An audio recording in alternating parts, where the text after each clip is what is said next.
Long before his name was etched into history, before the theorem that would change the world of mathematics, there was simply a boy named Pythagoras. He was born around 570 BC on the island of Samos, a quiet Greek island surrounded by the deep blue waters of the Aegean Sea. From a young age, Pythagoras was unlike the other children. While others played and ran through the streets, he spent long hours in thought, gazing at the sea, the stars, and the patterns of nature. As he watched the night sky, he began to wonder, could there be an order behind all this beauty?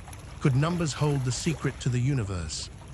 For him, mathematics was not simply a tool for merchants or builders. It was something higher, something sacred. He believed that numbers were not human inventions, but eternal truths woven into the very fabric of existence. Seeking knowledge beyond his island, young Pythagoras traveled far. He studied in Egypt, where he learned geometry from priests who used it to measure land and build pyramids. He journeyed to Babylon, where he learned astronomy and the secrets of the stars. Everywhere he went, he gathered wisdom, believing that truth was hidden in numbers, waiting to be discovered. When he returned to Greece, he was no longer just a curious boy. He was a philosopher, a seeker of wisdom. He believed that everything in the cosmos could be explained by mathematics. To him, numbers were not just marks on a tablet. They were living, divine, and eternal. In the city of Croton, in southern Italy, Pythagoras founded a secret brotherhood, a community of men and women devoted to philosophy, mathematics, and a disciplined way of life. His followers were known as the Pythagoreans. They lived by strict rules, a simple vegetarian diet, meditation, silence, and loyalty to the pursuit of knowledge. But within this brotherhood, something extraordinary happened. One night, while studying right-angled triangles, Pythagoras discovered a secret that would forever change mathematics. He realized that in any right-angled triangle, the square built on the longest side, the hypotenuse, is equal to the sum of the squares built on the other two sides. This became known as the Pythagorean Theorem. To the modern world, it might seem like just another formula, but in Pythagoras' time, it was nothing less than a revelation.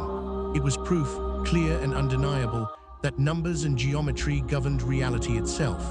The theorem was not simply about triangles. It was about order, harmony, and the hidden structure of the universe. With this discovery, builders could measure heights without climbing them. Sailors could navigate seas with accuracy. Scholars could unlock the secrets of distance, space, and structure. For the first time, mathematics had shown its power to explain the physical world. But Pythagoras' vision went further than geometry. He believed that numbers carried spiritual meaning. To him, the number 1 was the origin of all things. The number 2 represented the feminine, 3 the masculine, and 4 the foundation of the cosmos. Together, they formed 10, the sacred tetracties, a triangular arrangement of points that his followers treated with reverence. Even music, he believed, was ruled by numbers. Pythagoras discovered that harmony in sound was harmony in mathematics. The length of a string determined the note it produced, and those ratios were precise and beautiful. To him, this was no coincidence. It was proof that the universe itself was music, a grand symphony of numbers singing in perfect harmony. Within his secret brotherhood, Pythagoras was revered almost as a prophet. His students swore oaths of loyalty, treating his teachings as sacred truths. But outside, not everyone welcomed him. His secrecy created suspicion, and his influence in politics and society stirred jealousy and fear. Enemies grew in number, and one night, his school in Croton was attacked. Flames consumed the place where knowledge once thrived. His students fled. Some were captured, some were killed, and Pythagoras himself, the man who had once been celebrated, escaped into exile. He lived out his final years in silence, wandering, carrying only the wisdom he had discovered. Far from the crowds, far from his brotherhood, he died quietly, a man who gave everything for truth, but left the world with no possessions, only his ideas. Yet though his body was gone, his theorem endured. It spread across civilizations. In medieval times, scholars studied it by candlelight. Explorers used it to map seas and lands.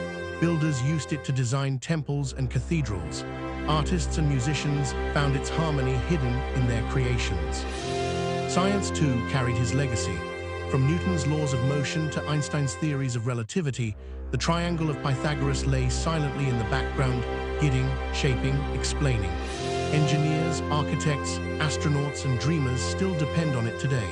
Every bridge you walk, every building you enter, every map you read owes something to Pythagoras. The boy who once gazed at the stars gave us a way to measure them. And though his life ended in exile and shadows, the theorem he discovered glows brighter than ever. Behind the Pythagorean Theorem lies not just mathematics, but the story of a man who believed in truth, harmony, and the eternal power of numbers. And even now, thousands of years later, it whispers to us, truth is eternal, hidden in the harmony of numbers, waiting for those who dare to seek it. If this journey into the secret life of Pythagoras inspired you, don't let it end here. Like this video to share the wisdom. Subscribe to the channel for more stories of great minds who shaped our world. And share it with friends so together we can keep the flame of knowledge alive. This is Numbers and Narratives, where history and mathematics meet to inspire the present.